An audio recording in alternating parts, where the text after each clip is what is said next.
Today we're going to be revising thermophysics again, so this is part 2, all of ideal gases. If you're looking for part 1, which is the rest of thermophysics, please have a look at a link in the description of this video.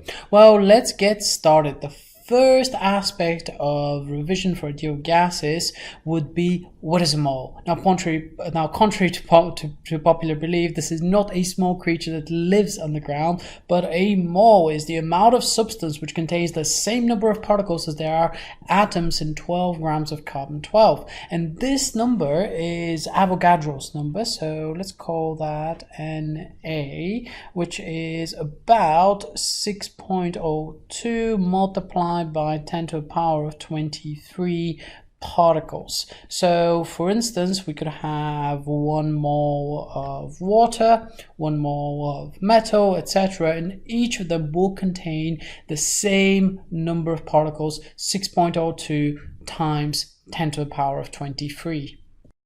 Okay, next up is the concept of molar mass. The molar mass will actually allow us to know how much does a mole out of a particular substance weigh. For instance, the molar mass of water, let's just say that the molar mass of water is 18 grams per mole, which is also commonly written as 18 grams divided by moles. Okay, well, this means that essentially if we had some water and if we had 1 mole of particles, so remember 1 mole of particles is Avogadro's number, so if we had 18 grams of water exactly, because that's the molar mass, the number of particles contained within the container will be Avogadro's number, or 6.02 times 10 to the power of 23 particles. Now, if we were to have, let's say 18 times twice is 36 grams of water, we would have double that. So we would have about 1204 times 10 to the power of 23, which is about 1.204 times 10 to the power of 24 particles. And we can generalize this idea in a couple of different equations. Our first equation is that the number of moles, I'm just going to write this as a word equation for once, the number of moles, typically given N, is equal to your mass measured in grams or kilograms, depending on the data that we're given, and that will be divided by the molar mass. So the way I normally remember it is M over mm, mass over molar mass. This equation is not typically given in your formula sheet, and we can also kind of work it out just by thinking about units. If we think about it, right here in the top, let's say we have grams or kilograms, and then we're dividing that by grams per mole, which is equal to 1 over mole, which of course is just gives us moles. So a number of moles is that. Once we have the number of moles, what we can actually do is work out the number of particles, number of individual particles. So number of particles, which will just be equal to our number of moles. I'm just going to write it as N. Actually, let's be consistent, and let's write it as number of moles multiplied by Avogadro's number, which is Na, 6.02 times 10 to the power of 23. Okay, well, let's have a look at a little example over here. We have a glass of water containing 300 grams of water. How many particles are contained within the glass? The molar mass of water is 18 grams per mole. Well, because we're curious, we can start thinking about how many particles are we actually holding when we have a glass of water if the water weighs, let's say, 300 grams. First off, we need to work out the number of moles. So remember, N, the number of moles, is M over mm, so it's going to be mass over molar mass. So that's going to be 300 grams divided by 18 grams per mole, which is going to give us approximately 16.67 moles. And what I'm going to do afterwards is I'm going to just multiply that number by Avogadro's number to work out the number of particles, because remember, one of these moles is actually equal to an Avogadro's number of particles. So the total number of particles, let's call that capital N. So remember, typically in physics, lowercase n is the number of moles, capital N is the number of particles. So the number of particles will then be equal to just 16.67 multiplied by 6.02 times 10 to the power of 23. And if we put that into a scientific calculator, we are going to get about 1.0 times 10 to the power of 25 individual particles. Okay, now that we've had a look at the number of moles, let's look at ideal gases in a little bit more detail. We can think about ideal gases using the kinetic theory model of the gases that tells us there are a large number of particles in a random rapid motion. And this is actually the first of the assumptions of this model, which would need to be remembered before an exam. So this is our first assumption. Our second assumption tells us that the individual particles occupy negligible volume compared to the volume of the gas. In other words, the particles are very, very small. 3. All collisions are perfectly elastic. Remember, in a perfectly elastic collision, kinetic energy is conserved, and the time spent in collision is negligible compared to the time spent between collisions. Our fourth assumption is that there are negligible forces between the particles except during collision. So this means the particles are basically not attracting each other unless or not interacting via any other forces unless they're colliding. Well, this leads us to the ideal gas law equation, and just a couple of really important points to remember as well from the previous slide. As we said, in ideal gas, the forces between the particles are assumed to be zero except during a collision. Because of that, the potential energy of the gas is also assumed to be zero. Well, there are two equations which govern the behavior of ideal gases, and they're very, very important. PV is equal to nRT, and PV is equal to N times K times T. They're essentially the same equation. P stands for pressure, V stands for volume. Now in this equation, the lowercase n is the number of moles, so we can write that in, the number of moles. R here is the gas constant, or the gas law constant, which is just approximately equal to 8.31. So we can just write that in, 8.31, and T is the temperature in Kelvin. So this is very, very important. Quite a typical mistake would be to have a problem in which the temperature is given in degrees Celsius. Remember, we need to convert that to Kelvin. The lower equation is basically the same equation, however, rather than the number of moles, we just convert it to a number of particles. So the uppercase N in this case is the number of particles.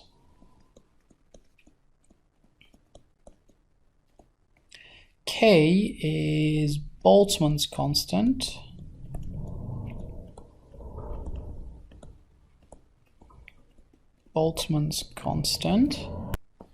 Which is approximately equal to 1.38 times 10 to the power of minus 23, and T once again is the temperature in Kelvin. Now, looking at those two equations, there's one more factor that I really like to mention, and that is about Boltzmann's constant, K. Because PV is equal to nRT and PV is equal to NK times T, then what we can do, let me just make this a little bit more legible, that's a T here. What we can do is essentially set those parts of the equation equal to one another. NR will have to equal N multiplied by K. Well, let's just rearrange for K. K will be equal to nR divided by the number of particles. Once again, in this equation, lowercase n is the number of moles, uppercase n is the number of particles. But how are they related? Remember, the number of particles n is equal to the number of moles multiplied by Avogadro's number, about 6 times 10 to the power of 23. Okay, well, let's just sub that in here, and what we're going to get is that Boltzmann's constant K will be equal to nR over n times Avogadro's number. Those guys are going to cancel, and we're going to find that Boltzmann's constant is equal to the gas law constant divided by Avogadro's number. Now let's have a think about the ideal gas behavior if let's say the temperature is constant. So first off, let's look at what will become known as Boyle's law after we set the temperature to be a constant. So let's say that our temperature is equal to a constant. In practice, for instance, we could be increasing the pressure by decreasing the volume with a pump very slowly to try and keep the temperature constant, for instance. This will be a physical scenario for this. But if the temperature is a constant, because PV is equal to nRT, and let's say that the temperature is constant for a fixed volume, so for a fixed amount of gas,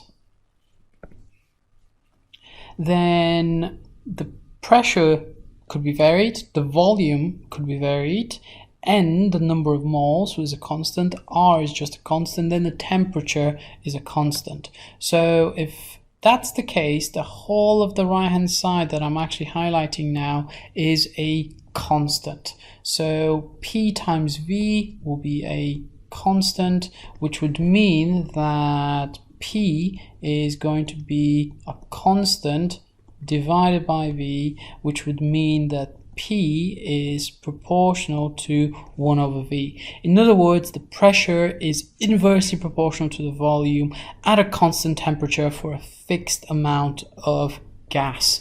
And this statement is known as Boyle's law. Now let's think about what would happen if we kept V to be a constant. So keep the volume constant. Maybe it's a metal container that we're dealing with, or a glass container, or something which doesn't really change its volume. And let's say that also the amount of substance is constant, so N is equal to a constant, so no gas is leaking out of our container. Well, if that's the case, well, then that would mean that P will be, let's just rearrange PV is equal to nRT. So I'm going to start off with PV is equal to nRT here.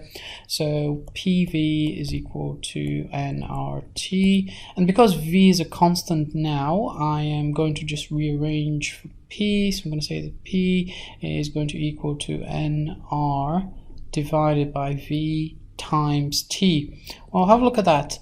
N is a constant, R is a constant, and V is a constant. So this whole highlighted area is equal to a constant.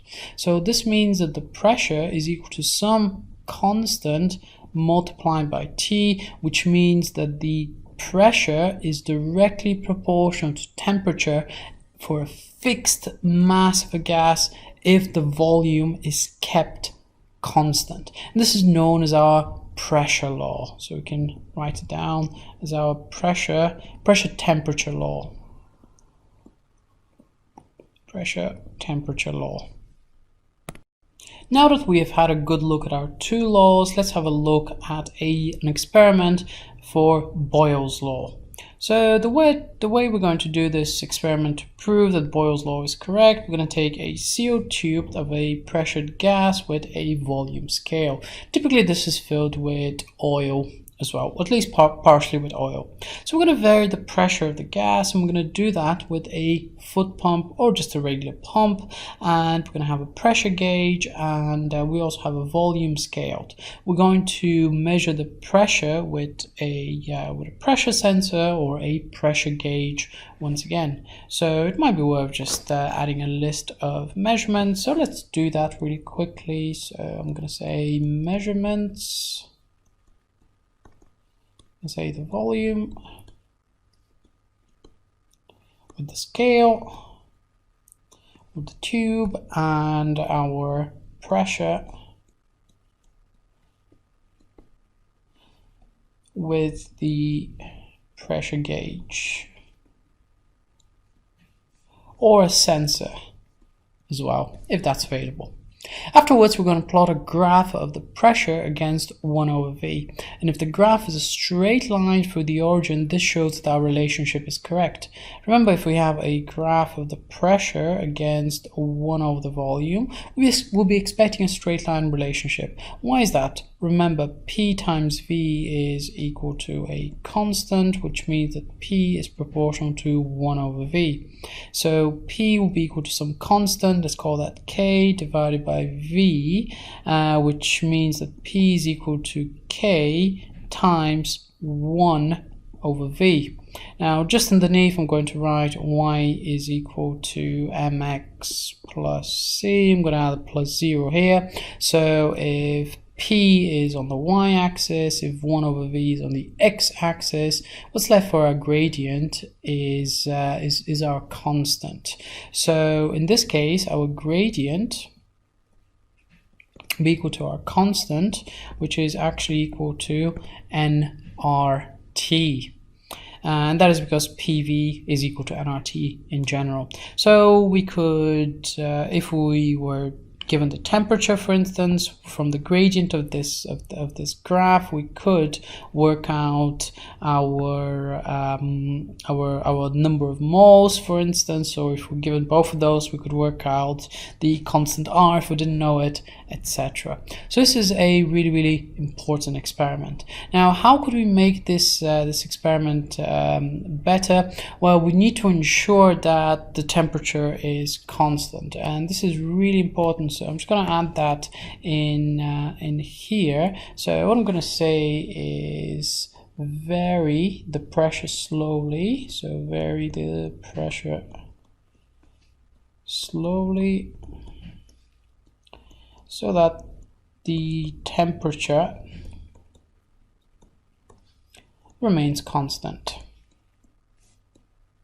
For anyone that has pumped up some tires on a bike, for instance, you know that if you vary if you pump up the tires quite quickly, the pump even will get really hot really quickly. So we're going to try and keep that temperature constant. Now let's have a look at how we could actually investigate the pressure-temperature law. Remember, that says that pressure is proportional to temperature, which means that the pressure is equal to some constant, nR over V, multiplied by the temperature. In order to investigate that, we must really need to make sure that the volume of the gas in question is constant, and additionally the amount of substance is constant. So what we're going to do is we're actually going to use a round bottom sealed flask of a fixed volume, and we're going to submerge that in a water bath. So this will be our first step of the method. Then we're going to place that water bath on top of a heater, or we could use a Bunsen burner as well, with some heat pads to heat up the water. And we can see my artistic impression of the flames over here. Afterwards, we're going to vary the temperature, and we're going to be measuring the pressure. So the water will slowly heat up. So we could even start with ice at 0 degrees Celsius, and then slowly essentially heat up the ice, melt it, make sure it turns into water, and then the water can sort of heat up. We're going to take measurements, regular measurements of the pressure with the pressure gauge and of the temperature with a thermometer. After we have taken our readings of the pressure and the temperature, we're going to plot a graph of P against T. Now our graph will look something like this. So we're going to have our pressure and we're going to have our temperature, and the graph should be a straight line but won't be through the origin. We could actually extrapolate to figure out the our absolute zero by drawing the line of best fit and extrapolating.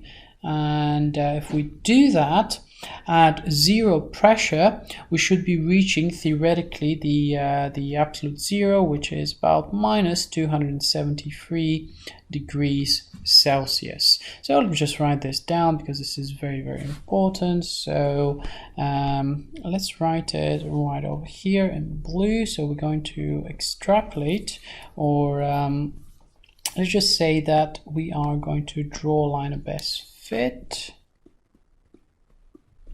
So draw a line of best fit and extrapolate.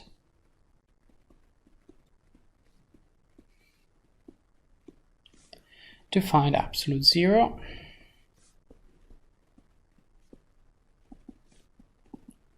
Zero, like so.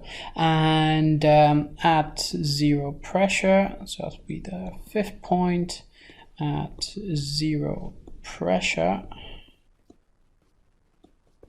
you will find absolute zero.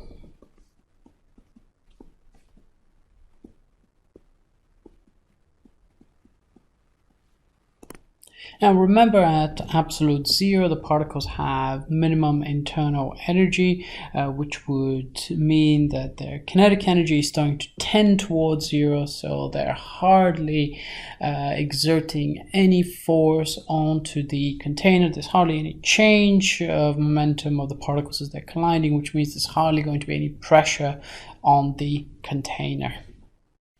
So far we've talked quite a lot about pressure in terms of the kinetic model, but let's actually explain it using the kinetic model. What actually is pressure?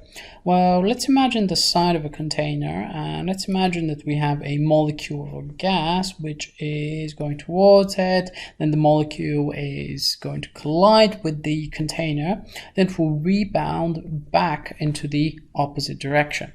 If the initial momentum of this particle is mv, the final momentum of the particle is going to be mv in the other direction, assuming that no energy has been lost. So we can just say that this is equal to minus mv. So there's going to be a change of momentum, and that change of momentum will be equal to final momentum, which is minus mv, minus the initial momentum, which is mv, which is equal to minus 2mv. But remember, anytime there's a change of momentum, there is a force that must be acting as well. Newton's second law says the net force acting on an object is proportional to the rate of change of momentum. So that individual particle is going to experience a force of minus 2mv divided by delta t. And the same force will be experienced by the container, but in the opposite direction. Now, because pressure is equal to force over area in general, if we imagine there's so many of these particles which are constantly colliding with the container, let's say the container is here across all sides, if we sum all of those forces and divide them by the area, this is what pressure actually is. So it's the sum of all forces of those collision forces of the particles divided by the area. So let's just write that mathematically as the sum of all the forces divided by the area. And this is what pressure actually is on a small scale. Okay, now let's talk a little bit about the root mean squared speed. So there's many different molecules in a gas, there's billions and billions of them, and they all have different velocities in different directions, so we need another method to have an idea of how much on average the speeds of the particle are, and we use the root mean square speed for that. So imagine we have some particles over here, let's say 320 meters per second, one is with 150 in this direction, and the other one is 100 meters per second in the opposite direction.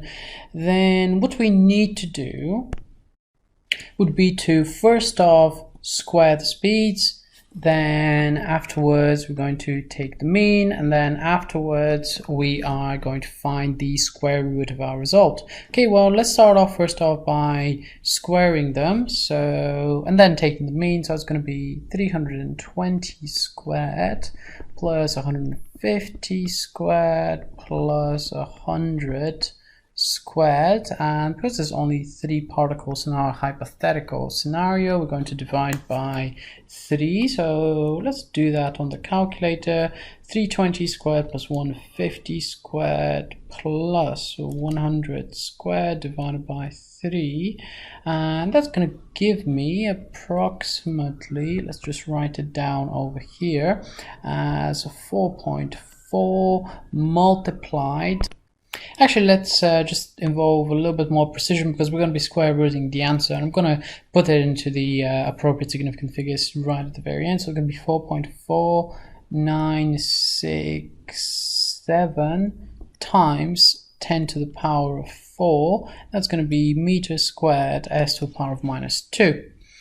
Okay, well, we have squared the speed and we found the mean of the squares. Now let's just square root our answer. So it'll be the square root of 4.4967 times 10 to the power of 4 to get a root mean square speed of approximately 212 meters per second. Because we're using up to 2 significant figures in this, we could also leave that as about 210 meters per second.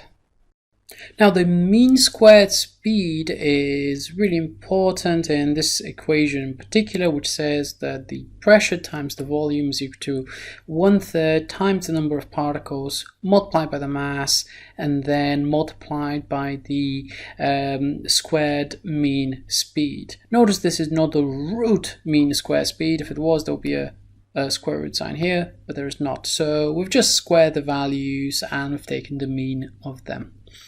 A typical exam question might ask you to derive that this same equation up here can be written as the pressure is equal to 1/3 multiplied by the density of the substance times essentially the squared mean speed.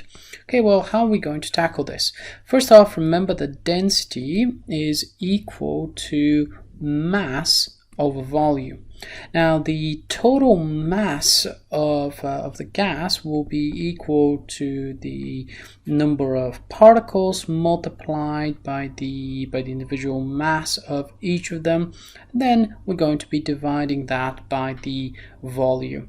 So let's see how we can proceed. One thing we could do is just rearrange for the volume, then plug that into the original equation. So we can say that the volume will be equal to the density. Of course, that the volume will be equal to the number of particles multiplied by the mass divided by the density. Okay, so now that we have V, what I'm going to do is I'm just going to substitute that in here, and what we're going to get is that P, and rather than times V, I'm going to say times Nm divided by the density is equal to 1/3 Nmc squared. And we're basically there, aren't we? So we can cancel out Nm on either side, and what we're going to get is that the pressure is equal to 1/3 times the density times the squared mean speed.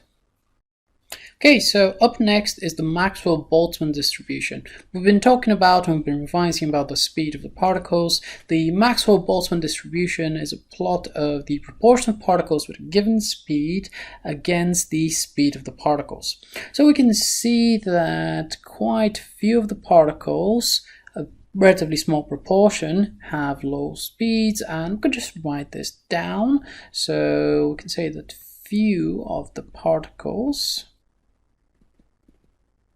have low speeds. However, the vast majority of the particles will have moderate speeds, and this will be this region over here. Maybe I can just sort of highlight it like so. It will be just this region over here with where the vast majority of the particles are. You can see that those are the particles with the greatest proportion in terms of numbers. So we can say that most of the particles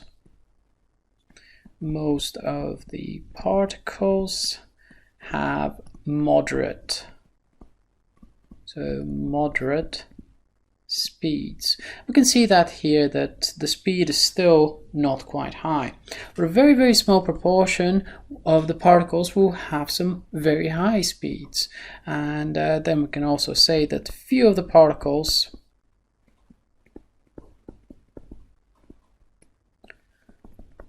will have very high speeds. Now, what will happen to this curve if the temperature changes?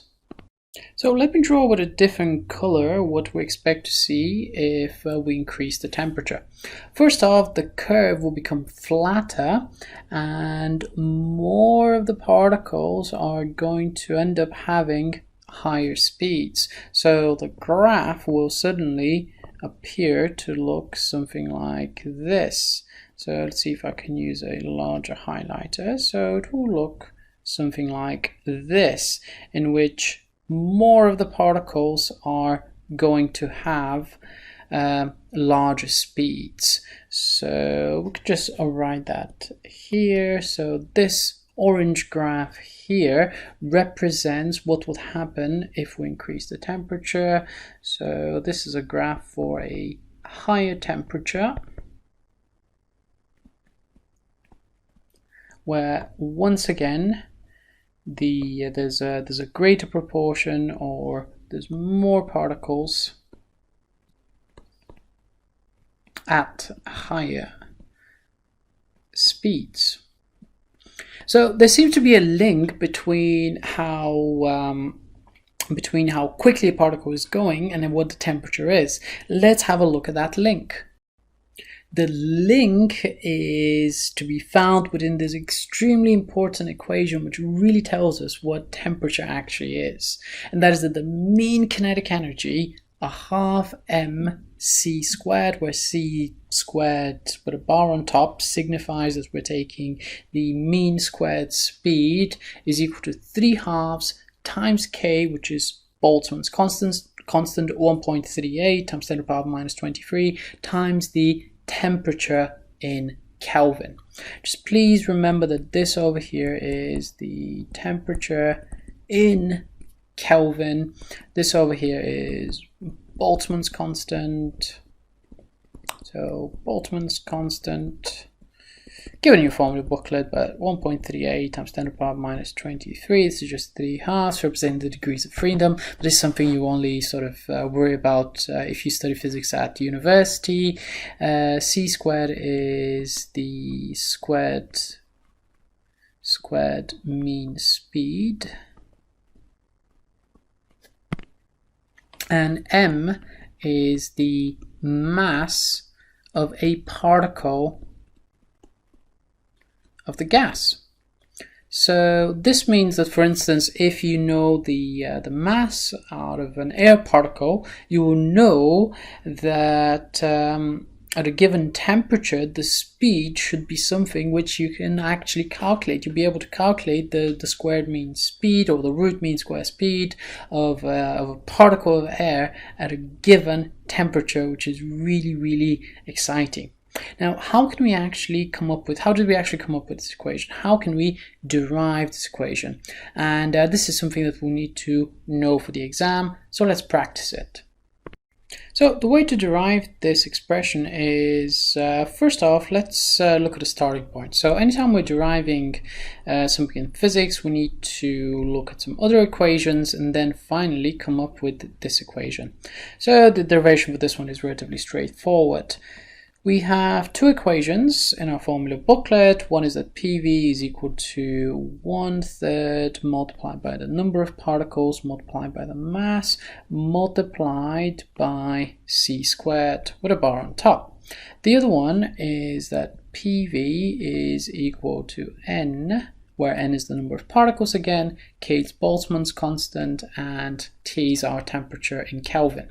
Well, hang on a minute, this equation is for PV and this equation is for PV, so we can just set those equal to one another. So what we could really easily say is that 1/3 nmc squared is equal to nkt.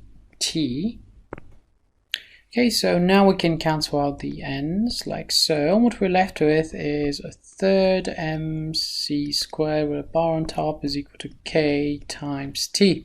Now let's do a little mathematical trick. So we could represent 1/3 because in the equations we're trying to prove, there's a factor of 3/2, but we could just represent this third as simply 2/3 times 1/2, because the 2's would just cancel each other out, and what we're left with is 1/3. So mc squared, that's equal to k times t. We're basically there, so what we're going to get is 1/2 mc squared, which is equal to 3/2 kt, and we have successfully proven our equation. Okay, now that we have done this, so we've derived this equation, let's see whether we can apply it to a problem. So we know that the molar mass of air is 29 grams per mole. Estimate how quickly a molecule is moving at 20 degrees C room temperature. As soon as I see this in a question, what I will do is just really quickly, convert that to Kelvin, because my equation will only work in Kelvin. So we need to add 273, so this will be equal to 293 Kelvin. Okay, well, we're going to need to know the mass of a single particle to estimate c squared from there, because we know the temperature, we know Boltzmann's constant, and the only thing that we don't know is m. However, we have the number of grams per mole, so that's going to be 0.029 kilograms per mole. However, remember 1 mole is Avogadro's number, 6.02 times 10 to the power 23. So if we just divide that, okay, so if 1 mole weighs 29 grams, then one single particle will weigh 0.029 divided by 6.02. So 6.02 times 10 to the power of 23, which is going to give us about 4.8 times 10 to the power of minus 26 kilograms. So we're expecting quite a small number, which is totally fine. It's exactly what we would expect. Okay, so now that we have the mass, what we can do is estimate the we could estimate the speed squared. So let's do that using the equation that we derived earlier, which is 1/2 mc squared with a dash on top. That's equal to 3/2 kt. Let's rearrange for c squared. This can cancel out, so that's going to be equal to 3kt. And we're going to be dividing that by the mass. So in other words, c squared will be equal to 3 times 1.38 times 10 to the power of minus 23 multiplied by the temperature, which was 293 Kelvin. We're going to divide that by the mass of an individual particle, which is 4.8 times 10 to the power of minus 26. Now this will give us an estimate for the squared mean speed. However, we're really interested in the root mean square speed as an estimate for the actual speed. So I'm going to square root my answer. And if we put that into a calculator, we're going to get approximately 500 meters per second as an estimate for how fast a particle is moving at room temperature. Okay folks, well, thank you very much for watching this very long revision lesson. Hopefully you found this useful in your revision. Thanks again for watching, and I'll see you in the next video.